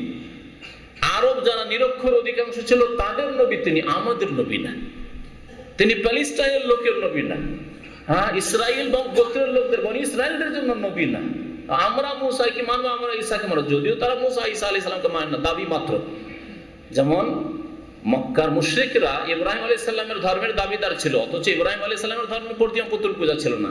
আজকাল কবর মাজার পূজা যারা করছে তারা মুহাম্মদ সাল্লাল্লাহু আলাইহি ওয়াসাল্লামের উম্মত হওয়ার দাবিদার, কিন্তু আসলে মুহাম্মদ সাল্লাল্লাহু আলাইহি ওয়াসাল্লামের উম্মত না। ঠিক তেমনি তারাও আজকাল ইহুদি খ্রিস্টানরাও ঈসা আলাইহিস সালাম, মুসা আলাইহিস সালামের ধর্মের উপর নেই, তাদের নিয়ে আসা ধর্মকে বিকৃত করে ফেলেছে। তাদের তৌহিদ, আম্বিয়া রাসূলগণের তৌহিদ, আল্লাহর একত্বকে তৃতীয়বাদী আরো বহু শিরক কুফরিতে তারা মিশিয়ে ফেলেছে। তারপরও তাদের দাবি, তারা বলে থাকে যে মুহাম্মদ সাল্লাল্লাহু আলাইহি ওয়াসাল্লামকে আরবদের জন্য পাঠানো হয়েছে, আমাদের জন্য নয়, তোমরা সারা বিশ্বের কথা বলিও না। তাদের সংশয় এখানে, কিন্তু এই আয়াতে সুতরাং আপনাকে জবাব জানতে হবে। আপনার সামনে একজন ইহুদি আসলো যে কোরআনের এই আয়াতগুলি সম্পর্কে জানে, আপনার সম্পর্কে একটা খ্রিস্টান আসলো যে জানে, সে আরব হোক অথবা অনারব হোক, সে বলবে যে লেতুনি যারা কওমা মাউন যারা আবাহম, হে নবী তুমি যাতে সতর্ক করো ওই জাতিকে। তাহলে বোঝা গেল আরব জাতির জন্য মুহাম্মদ সাল্লাল্লাহু আলাইহি ওয়াসাল্লাম এসেছেন। তখন কি বলবেন? তখন বলবেন যে আরো 2-4টা আয়াত পড়ো আর সবগুলিকে সামনে রাখো। কুলিয়া আইয়ুহান নাস, হে নবী তুমি বলো হে মানব সকল। বলছি আহলা মক্কা, হ্যাঁ আইয়ুহাল আরব, হে আরবরা, ইয়া বানু ইসমাইল, হে ইসমাইল বংশধররা, এই কথা বলেছেন আল্লাহ। আইয়ুহান নাস, হে মানব সকল, ইন্নী রাসূলুল্লাহ ইলাইকুম জামিয়ান, আমি আল্লাহ রসুল হয়ে এসেছি তোমাদের সকলের জন্য জামিয়ান। আরব, আজম, ভারতীয়, হ্যাঁ Europe, Japan, America, Canada, Banu Israil, Banu Ismail, ইহুদি, খ্রিস্টান, হিন্দু, বৌদ্ধ, জৈন, শিখ, সকলের জন্য ইন্নী রাসূলুল্লাহ ইলাইকুম জামিয়ান, সবার জন্য আমি রসুল এসেছি, মানুষের জন্য, জিনের জন্য। ওমা খালাকতুল জিন্না ওয়াল ইনসা ইল্লা লিয়াবুদুন। এছাড়া আরো আয়াত আছে না নেই? ওমা আরসালনাকা ইল্লা রাহমাতাল লিল আলামিন, হে নবী তোমাকে রাসূল করে প্রেরণ করেছি। রাসূল আরসালনাকা মানে রাসূল করেছি, পাঠিয়েছি মানে রাসূল করে পাঠিয়েছি। কি জন্য? রাহমাতাল লিল আলামিন, বিশ্ব জাহানের জন্য রহমত স্বরূপ রাসূল করে পাঠিয়েছি। আলামিন এই কথা বললেন, ওমা আরসালনা ইল্লা রাহমাতান লিল আরাব, রাহমাতান লিবানি ইসমাইল, ইসমাইল বংশের জন্য, রাহমাতাল লিল আলামিন, আলামিন মানে বিশ্ব জাহানের সমস্ত মানুষ জিন সবাই শামিল এতে আলামিন, এমনকি অন্য সৃষ্টিওতে শামিল। আলামিন রব্বুল আলামিন মানে আল্লাহ সমস্ত সৃষ্টির রব। আর আয়াত আছে হাফেজ সাহেবেরা যে নবী মুহাম্মদ সাল্লাল্লাহু আলাইহি ওয়াসাল্লাম সারা বিশ্বের সমস্ত মানুষের জন্য প্রেরিত। হ্যাঁ না, ওমা আরসালনাকা ইল্লা কাফাতান লিন-নাস, হে নবী তোমাকে পাঠিয়েছি রাসূল করে, কার জন্য? ইল্লা কাফাতান লিন-নাস, লিন-নাস, লিন-নাস মানে মানুষ, সমস্ত মানুষ, আর কাফাতান মানে সমস্ত মানুষের জন্য, যত মানুষ রয়েছে পৃথিবীতে সমস্ত মানুষের জন্য পাঠিয়েছি। এইরকম বেশ কিছু আয়াত রয়েছে, আর একটি আয়াত যথেষ্ট, সেই আয়াতগুলিকে এর সাথে মিলান। তাহলে এই আয়াতের অর্থ হচ্ছে যে প্রথমখানে তোমাকে সতর্ক করতে হবে ওই জাতিকে যেই জাতির মাঝে তুমি জন্ম নিয়েছো, অর্থাৎ মক্কায় কুরাইশদের মাঝে। ওই জাতিকে প্রথম তুমি অ্যাড্রেস করবে, সম্বোধন করবে যে তোমরা সতর্ক হও, তোমাদের মাঝে দীর্ঘদিন নবী আসেনি, তোমরা এই শিরক কুফরি করা শুরু করেছো, কাবার চারিদিকে মূর্তি পূজা শুরু করেছো। লেতুনজিরা কওমা মাউনজিরা আবাহম, যখন তাদের মাঝে দাওয়াতের কাজ কিছু এগিয়ে যাবে তখন বাইরে যাবে। সুতরাং নবী করিম সাল্লাল্লাহু আলাইহি ওয়াসাল্লাম যেমনই মদিনা হিজরত করে আসলেন, তখন 3টা গোত্র ইহুদি ছিল এখানে, ছিল কি ছিল না? বানু কাইনুকা, বানু নাজির, বানু কুরাইজা, তাদের মাঝে ইসলামের দাওয়াত দিয়েছেন না দেননি? আর তাদের অল্প হলেও কিছু লোক ইসলাম কবুল করেছে না করেনি? তাদের একজন বড় আলেম আব্দুল্লাহ বিন সালাম রাদিয়াল্লাহু তাআলা আনহু নবী সাল্লাল্লাহু আলাইহি ওয়াসাল্লাম মদিনায় আসতেই লক্ষণ দেখে ইসলাম কবুল করলেন। তারপরে আরবদের জন্য নবী সাল্লাল্লাহু আলাইহি ওয়াসাল্লাম এর বাস্তব প্রমাণ মক্কাতেই বেলাল হাবশি, আফ্রিকার লোক, তার ইসমাইল গোত্রের সাথে কোনো সম্পর্ক নেই, বেলাল হাবশি, নিগ্রো, কালো, হ্যাঁ মুসলমান হলেন না? সোহাইব রুমি, ইউরোপের লোক, মুসলমান হলেন না? ইসলাম কবুল করলেন না? যে সারা বিশ্বের সমস্ত মানুষের জন্য মুহাম্মদ সাল্লাল্লাহু আলাইহি ওয়াসাল্লাম রাসূল না হতেন তাহলে তাদেরকে ইসলামের দাওয়াত দিতেন না, বলতেন যে বাবা তোমরা যে যা ধর্মের উপর আছে থাকো, কারণ আমি তো আরবদের জন্য শুধু এসেছি। এই কথা বলেন।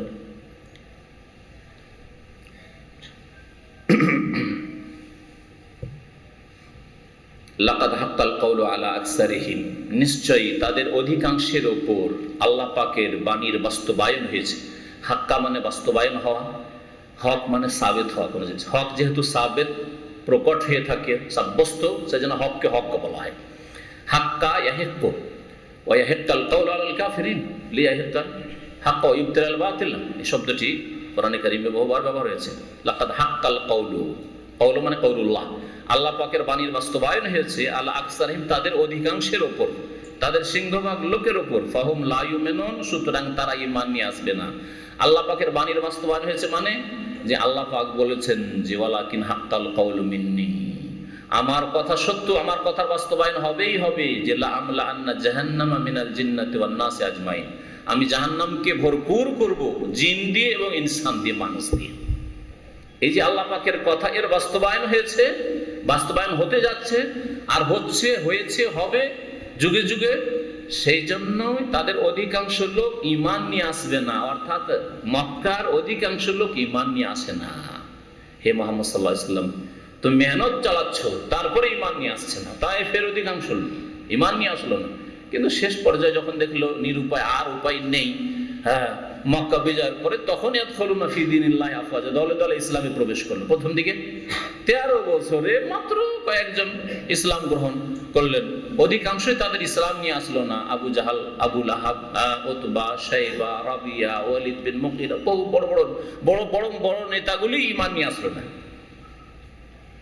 ফাহুম লা ইউমিনুন, আল্লাহ পাক বলে দিয়েছেন, ইন্না জাআলনা ফি আনাকিহিম আগলালান, কারণ আমি তাদের গলদেশে, আনাক অনুকের জামা, এই তাদের গলায়, গলায় কি পরিয়ে দিয়েছে? আগলালান, দিল্লুনের বহু বচন, বেড়ি পরিয়ে দিয়েছি গলায়। আল্লাহ পাক রব্বুল আলামিন বেড়ি পরিয়ে দিয়েছেন মালা, লোহার।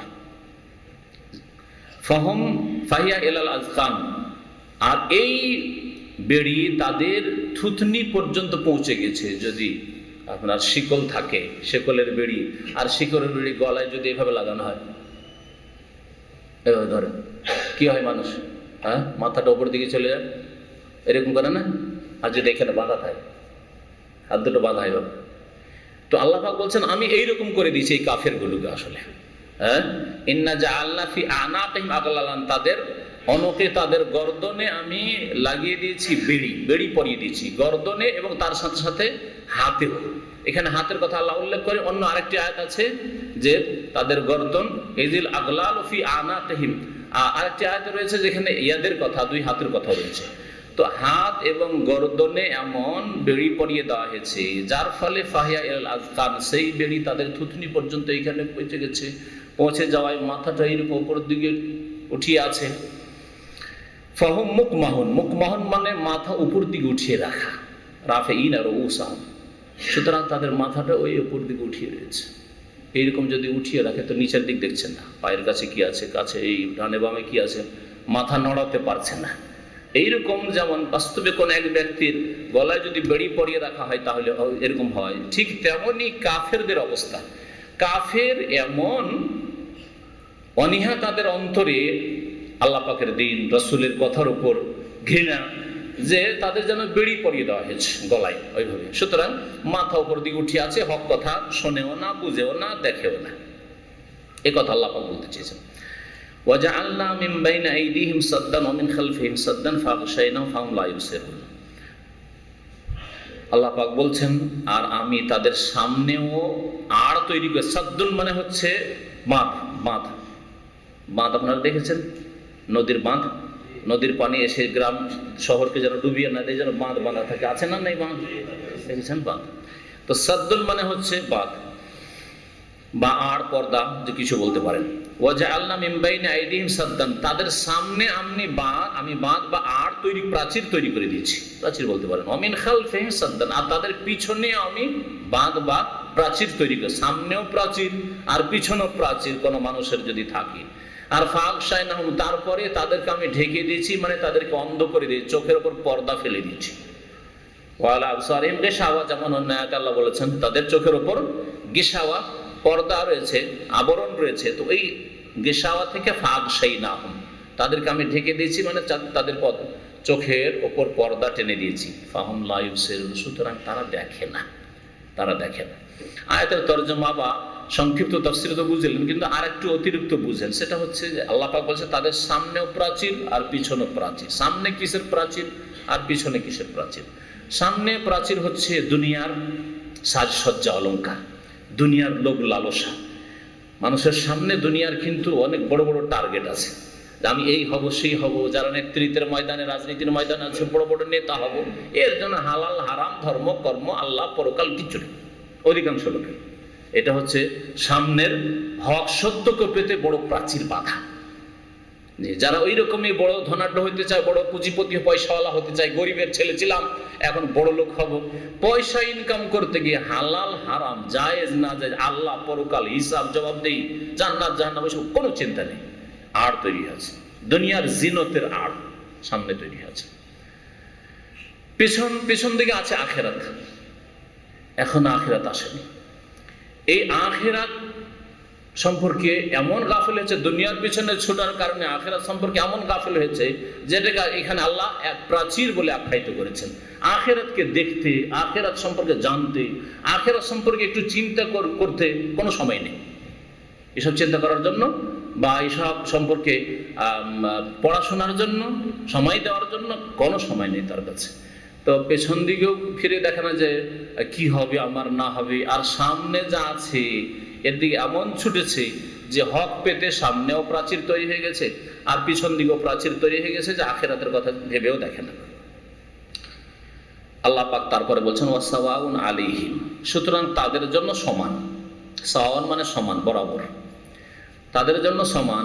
আনজারতাহুম আম লাম তুনজিরহুম, তাদেরকে সতর্ক করেন আর না করেন। হে নবী মুহাম্মদ সাল্লাল্লাহু আলাইহি ওয়াসাল্লাম, আল্লাহ পাক বলছেন যে তুমি তাদেরকে সাবধান করো, সতর্ক করো, ইসলামের কথা তাদেরকে বলো আর নাই বলো, লা ইউমিনুন, তারা ঈমান না নিয়ে আসবে না, তারা বিশ্বাস করবে না। তো আল্লাহ পাক রব্বুল নবী করিম সাল্লাল্লাহু আলাইহি ওয়াসাল্লামকে এইসব কথা জানিয়ে দিচ্ছেন, তারপরেও তো যাচ্ছেন তাদের কাছে ইসলামের দাওয়াত দিতে, না জাননি? প্রথম কথা, নবী করিম সাল্লাল্লাহু আলাইহি ওয়াসাল্লামকে আল্লাহ প্রথমে এটা জানিয়ে দেননি।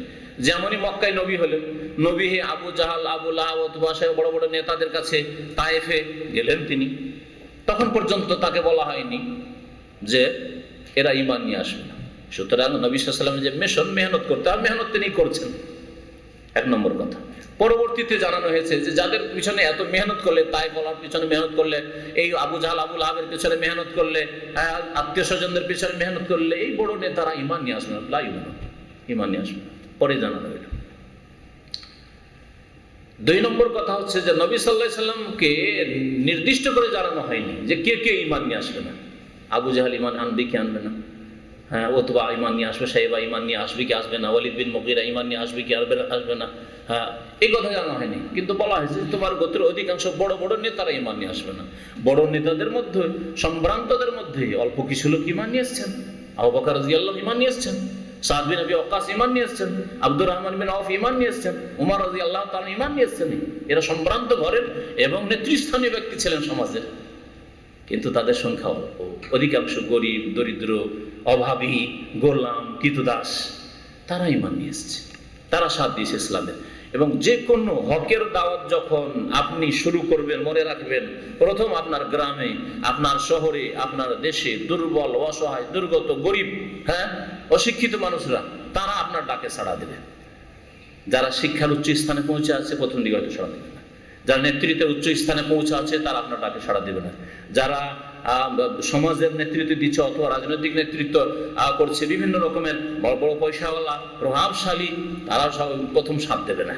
তারা মনে করে কি জানে, কি হয় না হয়, বিশ্বাস হইলেও বিশ্বাস করবে না, মনে বিশ্বাস আছে, মুখ কথায় বিশ্বাস করবে না। কিন্তু যখন দেখবে যে এখন নিরুপায়, এখন সবাই তো মানে রেখে, সবাই তোর কথা শোনে, একটু দেখা যাক, তখন হয়তো মজবুরিতে অনেকে সাথ দেবে। তাই হয়েছে যুগে যুগে। তো আল্লাহ পাক রব্বুল আলামিন বলছেন যে এরা ঈমান নিয়ে আসবে না। পরবর্তীতে আল্লাহ পাক জানান নবী সাল্লাল্লাহু আলাইহি ওয়াসাল্লামকে, ইন্নামা তুনজিরু মান ইত্তাবাআয যিকরা, নিঃসন্দেহে তুমি সতর্ক করবে হে নবী ওই ব্যক্তিদেরকে যারা অনুসরণ করবে উপদেশের, আল্লাহ পাকের উপদেশ বাণী কোরআনে কারীমের অনুসরণ করবে, তাদেরকে সতর্ক করতে পারবে। মানে তাকে সতর্ক করলে তোমার সতর্কতা থেকে, তোমার উপদেশ থেকে তারা উপকৃত হবে। এই আয়াতের মানে এই নয় যে আগেই আপনাকে জানতে হবে যে এই লোকটি হেদায়েত হবে না হবে না, কারণ আল্লাহ পাক রেজাল্ট কোন ব্যক্তিকে, নবীদেরকেও জানাননি, তো আমি আপনি কোথায়? হ্যাঁ, যে একটা লোক বেনামাজিকে নামাজের দাওয়াত দিলাম, একটা মুশরিককে শিরক বিদআত করেছে তাকে দাওয়াত দিলাম, তাওহীদের সুন্নতের দাওয়াত দিলাম, আগেই আমাকে জানতে হবে যে লোকটা ইসলাম কবুল করবে কি করবে না, লোকটা ভালো কথা কবুল করবে কি করবে না, আমার কথায় মনোযোগ দিবে কি দেবে না, ইসলামী সেন্টারে আসবে কি আসবে না, বলে লাভটা কি? না, আপনাকে বলে যেতে হবে, আপনার কাজ করে যেতে হবে। তবে যাদেরকে বললেন তাদের মধ্য থেকে ওই লোকেরাই উপকৃত হবে যারা উপদেশের অনুসরণ করবে। তা আল্লাহ বলছেন ইন্নামা তুনজিরু, মানে উপকৃত হবে আপনার এই সতর্কতা থেকে, আপনার উপদেশ থেকে। মান ইত্তাবাআয যিকরা, যেই ব্যক্তি উপদেশ শুনে উপদেশকে ফলো করবে, অনুসরণ করবে। ওয়া খাশিয়া রহমানা বিল গায়ব, দ্বিতীয় শর্ত হচ্ছে, একটা শর্ত তো জানলেন যে শুনে মানবে। অনুসরণ করবে মানে মানবে। আপনার কথা শুনছে, শুনে ভালো লাগছে, তখন মানবে, গুরুত্ব দেবে। এক। দ্বিতীয় শর্ত হচ্ছে যে রহমান দয়াবান আল্লাহ পাক রব্বুল আলামিনকে ভয় করবে না দেখে। এটা আকীদার শর্ত, বিশ্বাসের শর্ত। যেই ব্যক্তি আল্লাহকে না দেখে বিশ্বাস করে না, কবরের জীবনকে না দেখে বিশ্বাস করে না, জান্নাত জাহান্নামকে না দেখে বিশ্বাস করে না, আখিরাতে হাসর নাসরে জবাবদেহি করতে হবে, প্রথম 5 ওয়াক্ত নামাজের হিসাব দিতে হবে, আর সেই সময় কিয়ামতের মাঠে 2 ভাগে ভাগ হবে মানুষ, ফারিকুন ফিল জান্নাহ, জান্নাতি আর জাহান্নামী। মুশরিক কাফের যারা শিরক করে মারা যাবে, কখনো আল্লাহ মাফ করবেন না। আল্লাহ ছাড়া অন্যকে, কবরকে, দুর্গাকে, দরগাকে সেজদা করে যারা মারা যাবে, কখনো আল্লাহ মাফ করবেন না, চিরকাল জাহান্নামে থাকবে। এসব গায়বের কথা যারা বিশ্বাস করবে না, কখনো হেদায়েত হবে না। তো খাশিয়ার রহমান বিল গায়ব, না দেখে বিশ্বাস করতে হবে। আল্লাহ পাক যা বলেছেন অদৃশ্যের কথা, গায়বের কথা, তার রাসূল সাল্লাল্লাহু আলাইহি ওয়াসাল্লাম যা বলেছেন গায়বের কথা, অদৃশ্যের কথা, না দেখে বিশ্বাস করা প্রথম শর্ত। দুনিয়ার অনেক কিছু না দেখে বিশ্বাস করি।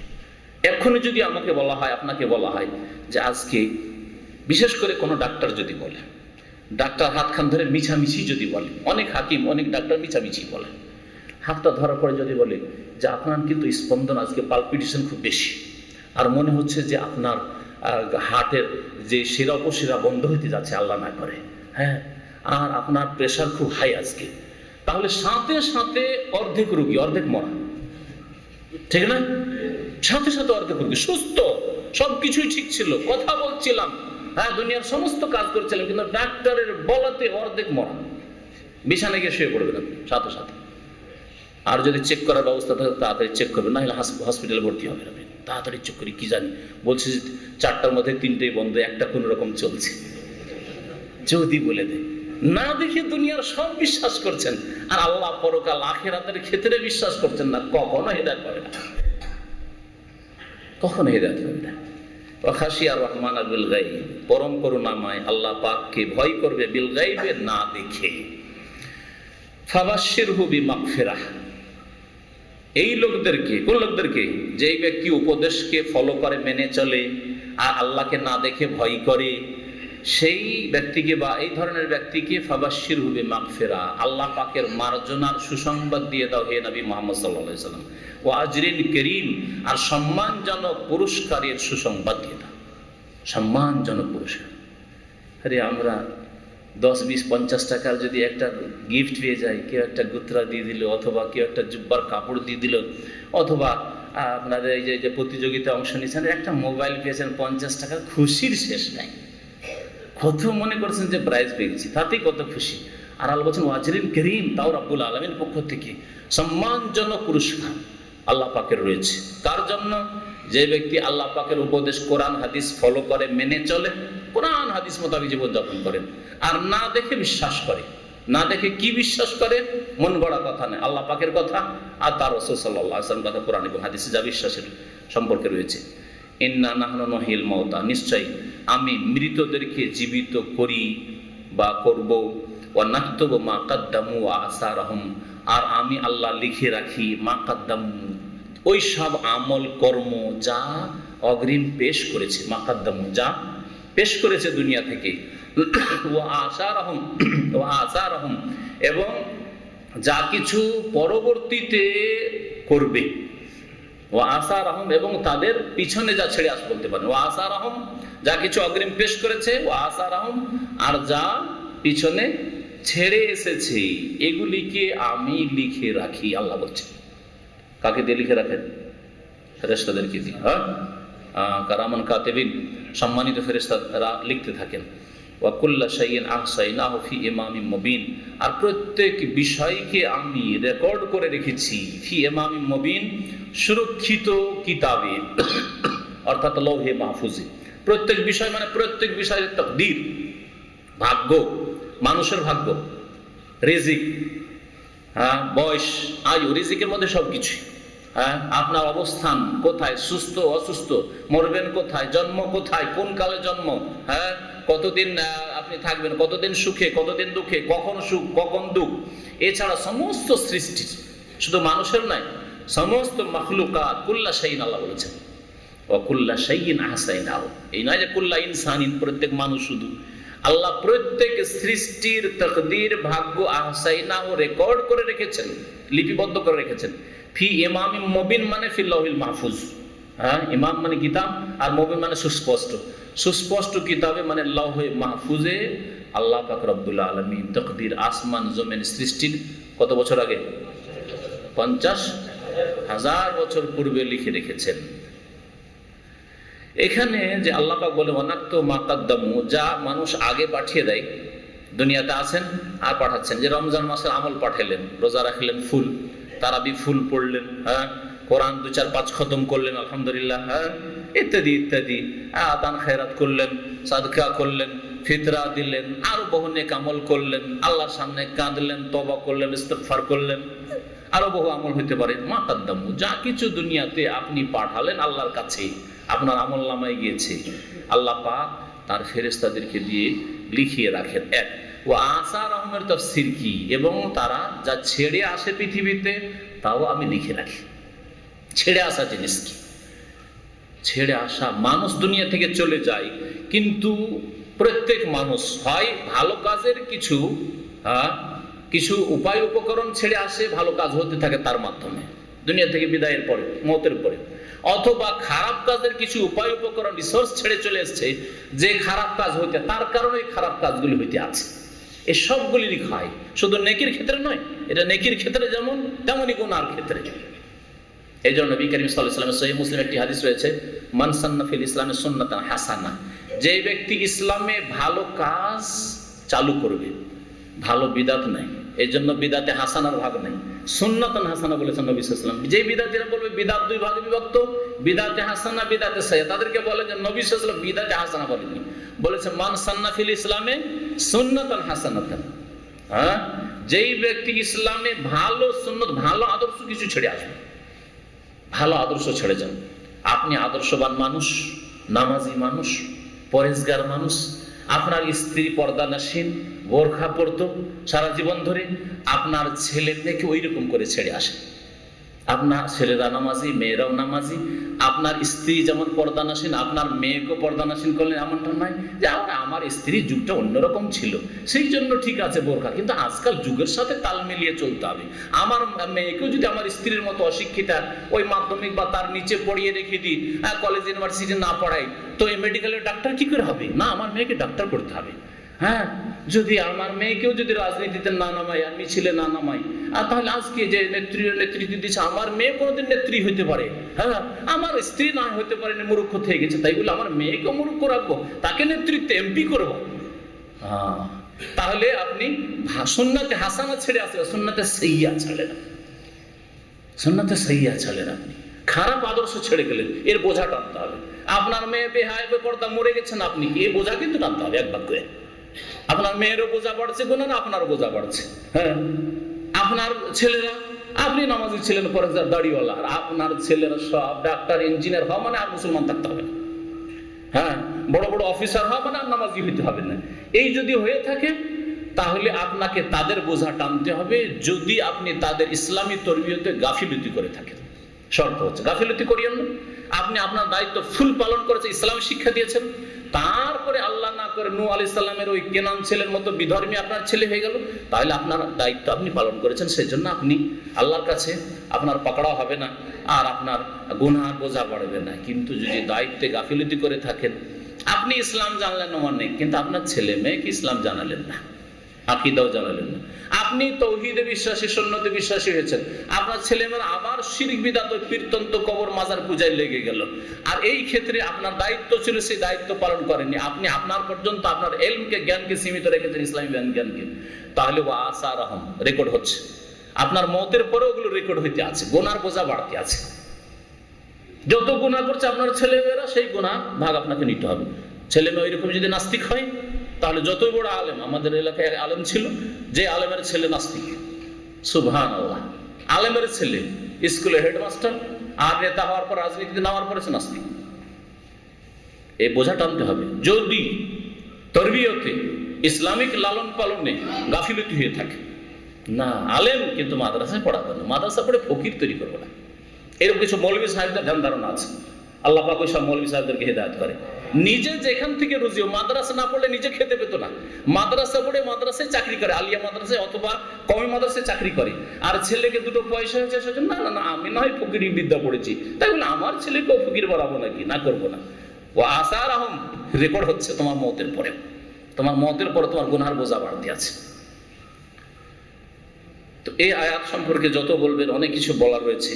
ইন্না নাহনু নুহিল মাউতা, আল্লাহ পাক মৃতদেরকে জীবিত করেন। ওয়া নাকতুবু মা কাদ্দামু ওয়া আসারাহুম, এবং তারা যা পিছনে ছেড়ে এসেছে তা আমি লিখে থাকি। যেমন আপনার ছেলে মেয়েদের রুজি রোজগারের জন্য আপনি কি ছেড়ে এসেছেন? রুজি রোজগারের জন্য যদি আপনি হালাল কিছু ছেড়ে আসেন, একটা দোকান আছে, দোকানটা হালাল ব্যবসার দোকান, তাহলে তো ভালো কথা, হালাল রুজির ব্যবস্থা রেখেছেন, তাহলে নেকি পাবেন। ছেলে মেয়েদের আপনি রুজি রোজগারের জন্য একটা ভালো জারিয়া রেখে এসেছেন, ভালো মাধ্যম রেখে এসেছেন। কিন্তু মদের দোকান একটা রেখে একটা লাইসেন্স নিয়ে রেখে এসেছেন মদের। সিনেমা হল, বড় বড় মুসলিমরা কিন্তু সিনেমা হলের মালিক আজকাল। হ্যাঁ, সিনেমা হল একটা ছেলে মেয়েদের জন্য ছেড়ে গেছে। আমার এলাকায় এমন এক মুসলিম আছে, হাজি সাহেব, মরে গেছে দুনিয়া থেকে, ওর ছেলে মেয়েদের জমি জায়গায় বিক্রি করে একটা সিনেমা হল করে দিয়ে চলে গেছে, একটা সিনেমা হল করে দিয়ে চলে গেছে। বাস্তব কথা, এগুলো কোন কাল্পনিক কথা নাই, এরকম বহু লোক আছে। হ্যাঁ, আপনি এখান থেকে রুজি রোজগার বেতনের টাকা দিয়ে ছেলে মেয়েদের জন্য ওখানে ব্যবসায় প্রতিষ্ঠান তৈরি করেননি, বরং থাইল্যান্ডি জুয়ার টাকা দিয়ে, ব্লু ফিল্মের সিডির পয়সা দিয়ে, হ্যাঁ, কফিলের চুরি করা পয়সা দিয়ে, এইরকম হারাম পয়সা দিয়ে ওখানে ব্যবসায় প্রতিষ্ঠান বাংলাদেশে তৈরি করে গেছে। তাহলে ওয়াসা রহম, আপনার মরে যাওয়ার পরেও গুনার বোঝা বাড়তে আছে, কারণ আপনার ছেলেমেয়েরা আপনার মাধ্যমে হারাম খেতে আছে। ওই হারামের উপর রুজি নির্ভরশীল আপনার ছেলে মেয়েদের। ইন্না নাহনু নুহিল মাউতা ওয়া নাকতুবু মা কাদ্দামু ওয়া আসারহুম। হাদিসটা বলছিলাম, নবী সাল্লাল্লাহু আলাইহি ওয়াসাল্লাম বলছেন, মান সান্না ফিল ইসলামে সুন্নাতান হাসানা, ভালো আদর্শ যদি ছেড়ে যেতে পারে, ফালাহু আজরুহা, নিজেও নেকি পাবেন, ওয়া আজরু মান আমিলা বিহা, যত লোক ভালো কাজ করবে আপনার কারণে সমস্তের এক ভাগ আপনি আজর সওয়াব নেকি পেতেই থাকবেন। হ্যাঁ, কারো নেকি কমানো হবে না, ওদের কেটে আপনাকে দেবেন, এটা করবেন, আল্লাহ পাক নিজের রহমত থেকে দেবেন। ওমান সান্না ফিল ইসলামে সুন্নাতান সাইয়্যাতান, সুন্নাতান সাইয়্যাতান, বিদআতান সাইয়্যা বলেন নবী সাল্লাল্লাহু আলাইহি ওয়াসাল্লাম। কেউ যদি খারাপ আদর্শ চালু করে, যেমন খারাপ আদর্শের উদাহরণ দিলাম, সিনেমা হল রেখে গেছেন, হারাম ব্যবসা রেখে গেছেন, জুয়ার ব্যবসা রেখে গেছেন, আপনার লটারির ব্যবসা রেখে গেছেন, বিড়ির ব্যবসা রেখে গেছেন, বিড়ি কোম্পানি, আমাদের দেশে বহু বিড়ি কোম্পানি, সিগারেট কোম্পানি, ছেলে মেয়েদের জন্য ওইটাই হচ্ছে রুজি রোজগারের পথ রেখে গেছেন। হ্যাঁ, সুন্নাতান সাইয়্যা, ফালাহু উযরুহা, এই বোঝা তাকেও টানতে হবে, ওয়া উযরু মান আমিলা, যত লোক এর মাধ্যমে পথভ্রষ্ট হবে, শুধু ব্যবসা বাণিজ্যের ক্ষেত্রে না, রুজি রোজগারের ক্ষেত্রে, আকীদার ক্ষেত্রে। কেউ যদি জাতিকে ভালো হেদায়েত দিয়ে থাকে, তৌহিদ সুন্নতের দাওয়াত দিয়ে থাকে, নেক আমলের দিকে দাওয়াত দিয়ে থাকে, তাহলে তার সওয়াব পেতে থাকবে কিয়ামত পর্যন্ত, যত লোক তাদের মাধ্যমে হেদায়েত হয়েছে। আর যদি খারাপ দিকে, শিরকের দিকে, বিদআতের দিকে আহ্বান করে থাকে, গ্রামে মিলাদ হইতো না, মিলাদ চালু করে গেছে। হ্যাঁ, গ্রামে শবে বরাত হইতো না, শবে বরাত হালুয়া রুটি চালু করে গেছে। হ্যাঁ, গ্রামে কোরআন খানি হইতো না, ওইসব বিদআত চালু করে গেছে। গ্রামে ছিল না কিয়াম চালু করে গেছে। গ্রামে কবরের আজান ছিল না, কবরের আজান চালু করে গেছে। হ্যাঁ, আরো বহু বিদআত, বলেন না, যে কোনো বিদআতের কথা। হ্যাঁ, গ্রামে মাজার ছিল না, মাজার করে গেছে। হ্যাঁ, মাজারটা অনাবাদ হয়েছিল, আবাদ করে গেছে, সাজিয়ে গেছে ভালো করে। মাজারটা কাঁচা ছিল, পাকা করার পরে ওর উপরে একটা গম্বুজ তৈরি করে গেছে। ওমান সান্না ফিল ইসলামে সুন্নাতান সাইয়্যা, যেই ব্যক্তি এই খারাপ কাজগুলিতে, শিরক, বিদআত, কুফরি, হারাম কাজ, নাজায়েজ কাজ, এসবে অংশ নিয়েছে, যতদিন বেঁচে থাকলো তো তার তো উযরুহা, বোঝা টানলই গুনাহ, উযরু মান আমিলা, যত লোক এর কারণে গোমরাহ হবে কিয়ামত পর্যন্ত, সবার বোঝা, গুনার বোঝা এক ভাগ করে পেতেই থাকবে। এই জন্য আদম আলাইহিস সালামের ছেলে কাবিল সম্পর্কে কি আছে বলেন? হাদিস জানা আছে কি? দুনিয়াতে কত লোক খুন হচ্ছে? এক এক দিনে হাজার হাজার লোক খুন হচ্ছে সারা পৃথিবীতে, এক এক দিনে। কিয়ামত পর্যন্ত কত লোক মার্ডার হবে, খুন হবে। যত লোক খুন হয়েছে এই কাবিলের পরে, আর বর্তমান হচ্ছে, কিয়ামত পর্যন্ত হবে, সকল খুনের এক ভাগ করে খুনের গুনাহ কাবিলের আমলনামাতে রেকর্ড হচ্ছে। লিআন্নাহু আউয়ালু মান সান্নাল কাতলা, হাদিস আছে যে এক ভাগ তাকে গুনাহ দেওয়া হচ্ছে এই জন্য যে প্রথম এই খুন চালু করেছে এই কাবিল, হাবিল নিজের ভাইকে খুন করে। ওয়া আসারাহুম।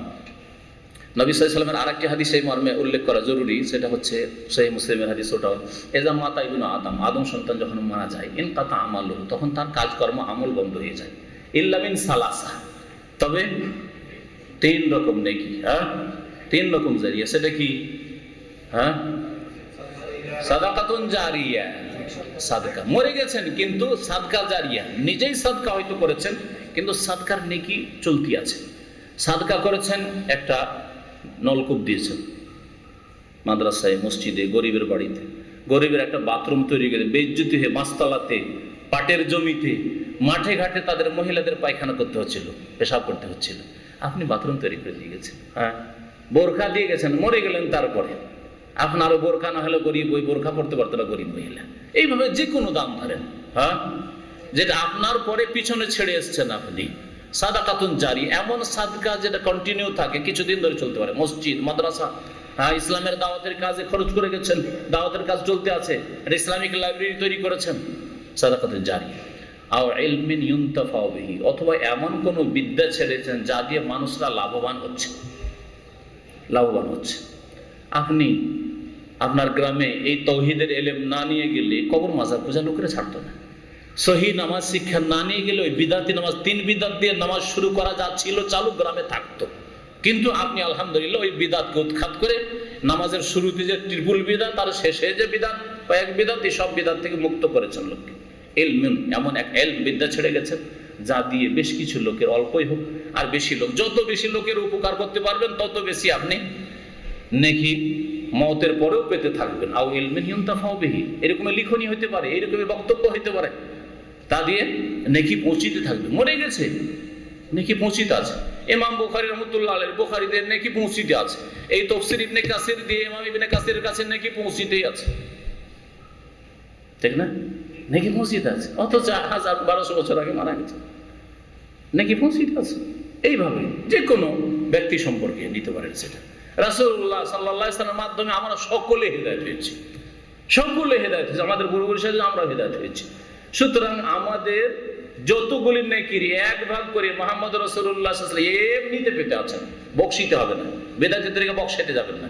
এই উমরাটা নবীর নামে, এই কুরবানিটা নবীর নামে, এটা কুরবানি আমার, এটা কুরবানি নবীর না, ওই সব বিদাতি তরিকে যাবেন না।